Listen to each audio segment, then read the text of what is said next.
మరి ఈ కార్యక్రమానికి వచ్చిన నాయకులందరికీ స్వాగతం సుస్వాగతం చెప్తూ ముఖ్యంగా దేశవ్యాప్తంగా నడుస్తున్నటువంటి కార్యక్రమం ఇది.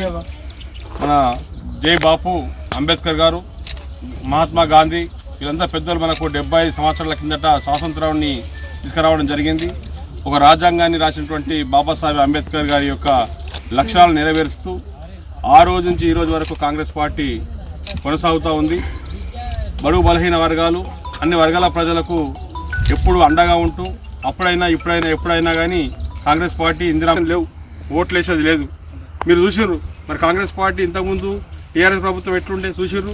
మరి 15 సంవత్సరాల నుంచి కాంగ్రెస్ పార్టీ ఎట్లుందో చూస్తున్నారు మీరు.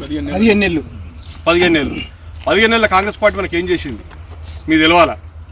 కాంగ్రెస్ పార్టీ ఏమన్నది, కాంగ్రెస్ పార్టీ గెలిచిన తర్వాత మీ అందరికీ ఉచిత బస్ ప్రయాణం కలిసిపిస్తామని 2 నెలలకు ఒకసారి మనం కరెంట్ బిల్లు కట్టేది కాంగ్రెస్ పార్టీలో ఉంటే ఒక నెల కట్టేటువంటి టీఆర్ఎస్ పార్టీ తీసుకొచ్చింది. ప్రతి ఇంటికి 800-1000 రూపాయలు కరెంటు బిల్లు వచ్చింది మొన్నటి దాకా. ఈ కాంగ్రెస్ గవర్నమెంట్ కంటే ముందు టీఆర్ఎస్ దాంట్లో కాంగ్రెస్ పార్టీ ఏం చేసింది, రేవంత్ రెడ్డి గారి నాయకత్వం ముఖ్యమంత్రి గారు ఏం చేశారంటే ప్రతి ఒక్కరికి ఉచిత కరెంటు ఇవ్వాలనే ఉద్దేశంతో ఎలక్షన్లు ఇచ్చిన హామీని నెరవేర్చినటువంటి ఘనత కాంగ్రెస్ పార్టీది. 200 వరకు కరెంటు ఉచితంగా ఇచ్చింది వాస్తవమా కాదా మీరు తెలుసుకోవాలి. మీరు ఇది అయిన తర్వాత ఏం చేసింది, సన్నబియ్యం కొనుకొస్తున్నాం. అది ప్రభుత్వం గమనించి మన కోసం మన కుటుంబాల కోసం ఇవన్నీ కూడా నిన్న మన నుంచి మొత్తం సన్న బియ్యం ఇచ్చే కార్యక్రమం చేపట్టారు. అదే మా ఒక్కొక్కటి ఇవన్నీ జరుగుతున్నాయి కదా. ఇది జరిగింది మన కోసం, మంచి కోసం కదా. ఇది ఎట్లిచ్చింది, వీళ్ళంతా భూములు ఉన్నాయి మొత్తం. మీకు కూడా ఒక కార్యక్రమాలు ఉన్నాయి. భూమి 500 రూపాయల బోనస్ ఇస్తుంది. అంటే బోనస్ అంటే మనకు ఒక ఎకరానికి 13,000-14,000 15,000 రూపాయల దాకా పండించిన పంటను బట్టి వాళ్ళకి లాభం జరుగుతుంది. అయితే ఈ లాభం జరుగుతుంది మీరేమంటారు, ఉపాధి హామీ భూమి లేని మరి మాకు భూమి లేదు, ఉన్నన్ని భూములకి ఇస్తున్నారు, మాకేమి ఇస్తున్నారని ఒకరికి అడుగుతున్నారు. మీకోసం కూడా ప్రభుత్వం ఆలోచన చేసింది. ఏం ఆలోచన చేసింది, మీకు ఏదైతే ఉపాధి హామీ కూలికి పోతున్నారో పోయిన వారందరికీ అలా ఉపాధి హామీ కూలికి పోతేనే పోయిన వారికి 12,000 రూపాయలు ఇచ్చేటువంటి పథకాన్ని చేపడుతుంది. ఈ నెల 2 నెలల్లో కూడా మీకు అమలు అవుతుంది. 6,000 రూపాయలు ఒకసారి, ఇంకొక 6,000 రూపాయలు ఇంకొకసారి, 12,000 రూపాయలు పడే అవకాశం కాంగ్రెస్ పార్టీ కల్పిస్తుంది. ఇవన్నీ కూడా కాంగ్రెస్ పార్టీ చేస్తున్నది.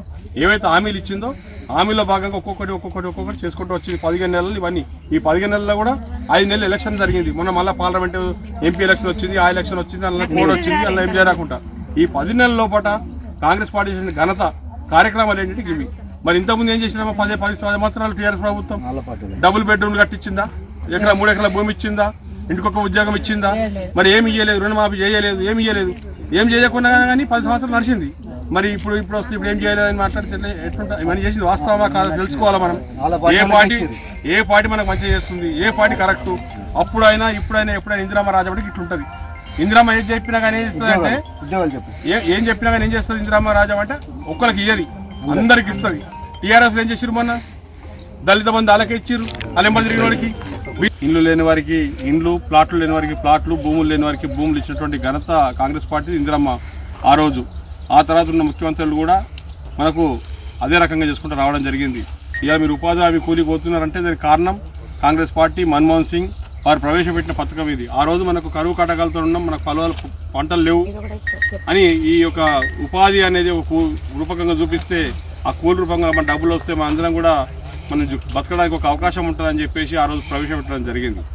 మరి మనకి 10 సంవత్సరాల నుంచి మరి బీజేపీ వచ్చింది, ఒక పక్క మన రాష్ట్రంలో కేసీఆర్ టీఆర్ఎస్ ప్రభుత్వం వచ్చింది. వాళ్ళు మనకు ఇచ్చిన హామీలు ఏంటి, వాళ్ళు ఏమన్నారు, వాళ్ళు 0 అకౌంట్ తీసుకొని మేము 15 లక్షల రూపాయలు మీ అకౌంట్లో వేస్తామని చెప్పి బీజేపీ చెప్పడం జరిగింది.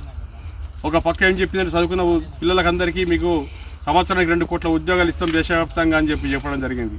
అటు ఉద్యోగాలు ఇవ్వలేదు, ఇటు మనకు 15 లక్షలు వేయలేదు.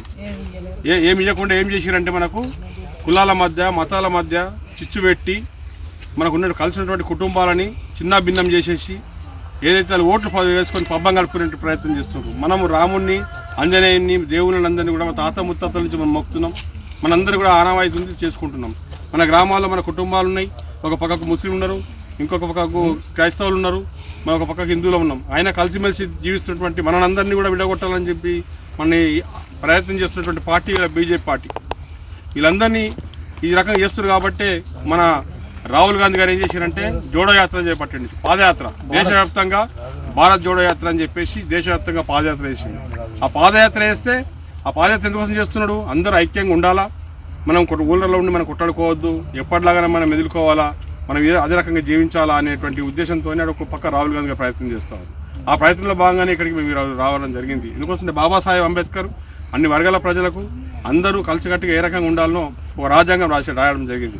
ఆ రాజ్యాంగాన్ని పక్కదోన పెట్టించే ప్రయత్నం ఈరోజు బీజేపీ పార్టీ చేస్తుంది, మిగతా పార్టీలో వారు చేస్తున్నారు. ఈ రాజ్యాంగం ఉండొద్దు అనేటువంటి ఆలోచన చేస్తే మనకు ఉద్యోగాలు రావు.